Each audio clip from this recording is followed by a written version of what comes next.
നിങ്ങളുടെ favourite shows ഇനി ഒരിക്കലും മിസ്സാവില്ല. ഇപ്പോൾ C5 കാണും നിങ്ങളുടെ ഫേവറേറ്റ് ഷോസ് തികച്ചും സൗജന്യമായി.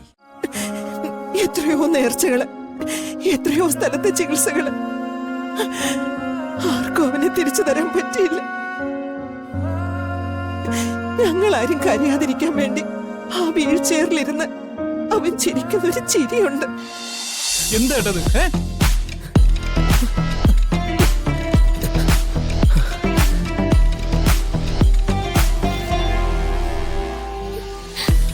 എന്തേ കാണിച്ചേ? എന്നെ വിളിച്ച പോരായിരുന്നോ? എന്തെങ്കിലും സംഭവിച്ചു പോയിരുന്നെങ്കിലോ?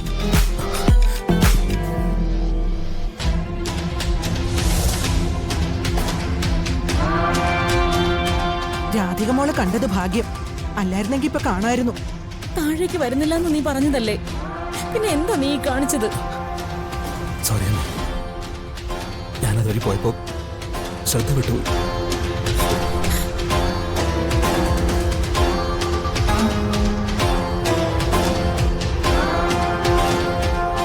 അതെ, ഇനി സൂര്യ മുകളിലേക്ക് കൊണ്ടുപോകണ്ട,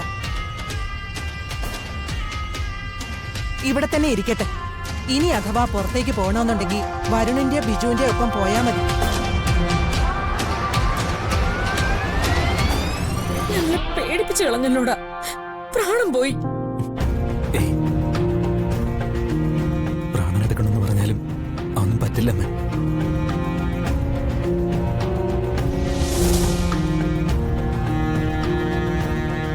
ചാകാനൊന്നും എനിക്ക് വിധിയില്ല. മതി മതി, ഏട്ടൻ ഇനി കൂടുതലൊന്നും സംസാരിക്കണ്ട. ഞാനൊന്ന് കൈ കഴുകിട്ട് വരട്ടെ. രാധികേ, ഏട്ടൻ്റെ അടുത്ത് തന്നെ നിൽക്കണം. മോനെ, വേറെ കുഴപ്പമൊന്നും പറ്റിയില്ലല്ലോടാ? സൂക്ഷിക്കണേ മോനെ. ശരി.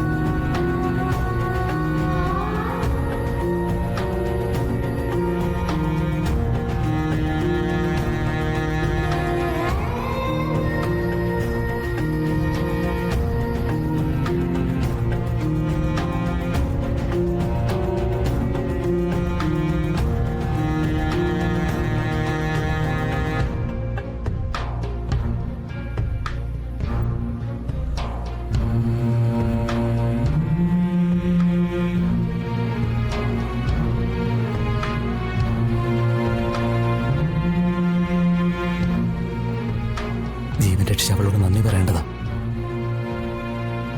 പക്ഷെ രക്ഷിക്കാൻ പാടില്ലാത്ത ഒന്നാ എന്റെ ജീവൻ.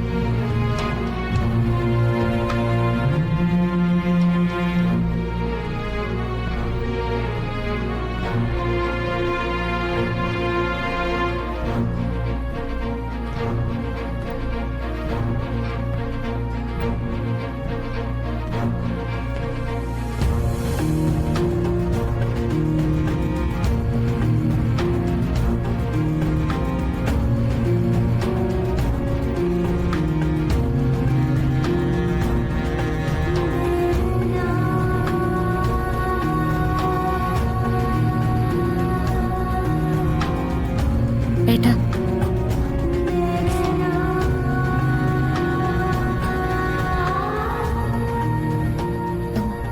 ശരീരത്തിന് വേദനയുണ്ടോ? ഇല്ല. ഏട്ടനെന്തെങ്കിലും ആലോചിച്ചിരിക്കുന്ന?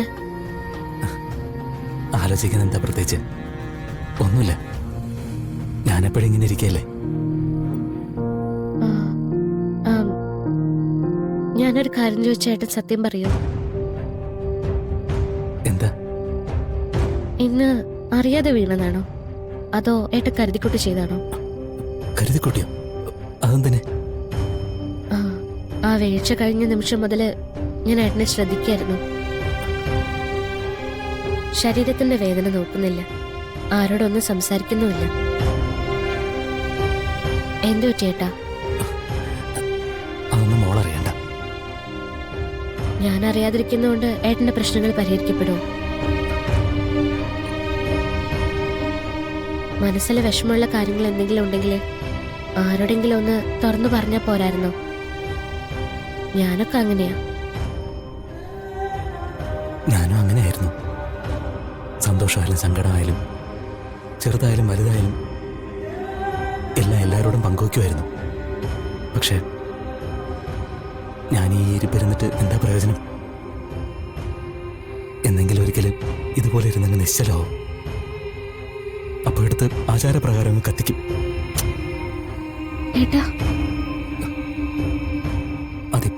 ഇപ്പൊ ആയാലെന്ത്, കുറച്ചുനാൾ കഴിഞ്ഞായാലെന്ത്? ഈ ഒന്നിനും കൊള്ളാത്തവന്റെ ലൈഫുണ്ടല്ലോ, അത് പറഞ്ഞു മനസ്സിലാക്കാൻ കുറച്ച് ബുദ്ധിമുട്ടാണ്. ഒന്നും കാര്യമാക്കണ്ട, മുന്നോട്ട് പോന്ന് ചുറ്റുള്ളവർക്ക് പറയാം.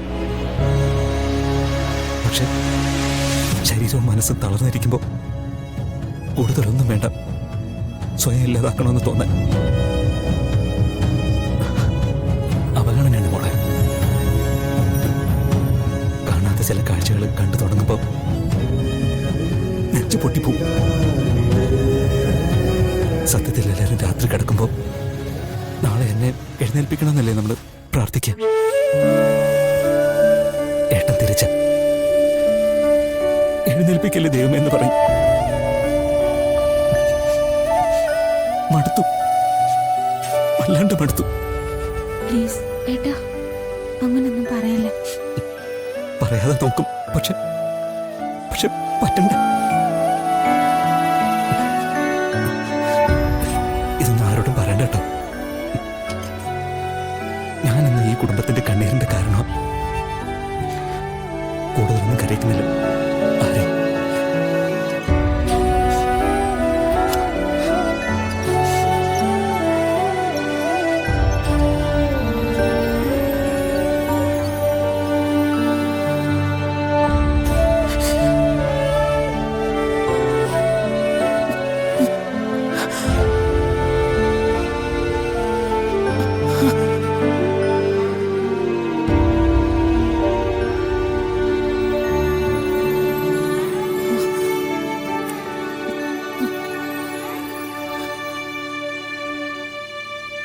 മോള് വാ.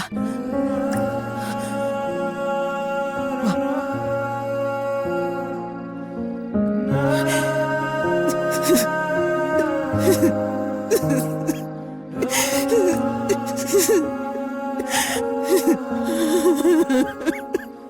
മുത്തശ്ശി, പണവും പ്രതാപവും ഒക്കെ ചില സ്ഥലങ്ങളിൽ തോറ്റുപോകും മോളെ. അങ്ങനെ കണിമംഗലത്തുകാര് തോറ്റുപോയ സ്ഥലമാണവൻ. എത്രയോ നേർച്ചകള്, എത്രയോ സ്ഥലത്തെ ചികിത്സകള്, ആർക്കും അവനെ തിരിച്ചു തരാൻ പറ്റിയില്ല. ഞങ്ങളാരും കരയാതിരിക്കാൻ വേണ്ടി ആ വീൽചെയറിലിരുന്ന് അവൻ ചിരിക്കുന്നൊരു ചിരിയുണ്ട്. എനിക്കറിയാം അതുള്ള കരയുമ്പോ പുറത്ത് കാണിക്കാതിരിക്കാൻ കരുതി കൂട്ടി ചെയ്യുന്നതാണെന്ന്.